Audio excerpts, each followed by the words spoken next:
On Series 78, we got what are foreign women? And in addition to that, what's the difference between a sojourner and a foreigner?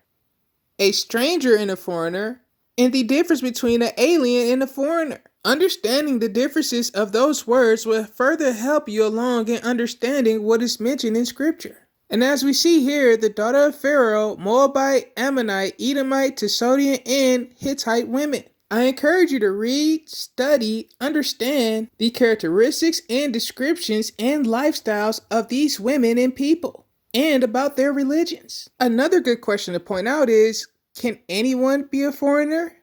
Also, what do these group of people look like today if they're still around? And in verse 2, it's important to note that from the nations of whom we have the name of God has said to the children of Israel, you do not go into them, and they do not go into you, for they shall certainly turn away your hearts after their mighty ones. Again, what did these women do? Verses 2 and 3. And as we look at verse 3, and his wives turned away his heart. Are these women doing evil, or are they just doing what they were taught? As we see in verse 4, and it came to be when Solomon was old that his wives turned away his heart after other mighty ones, and his heart was not perfect with the name of God his Elohim, as was the heart of his father David.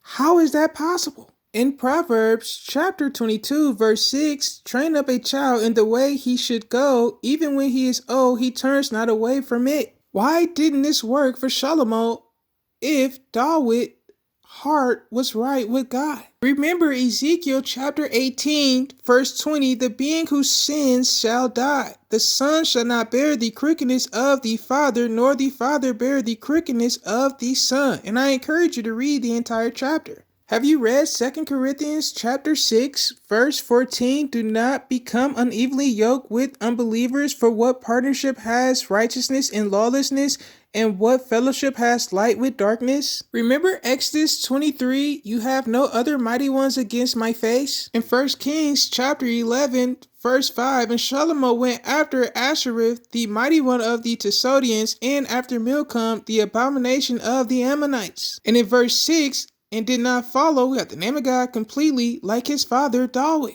Understand, just because you have a parent that's a believer doesn't mean all their children are going to make it. Did Solomon's mom and dad sin during their time? Have you read about that? Have you read 1 John chapter 3 verse 9?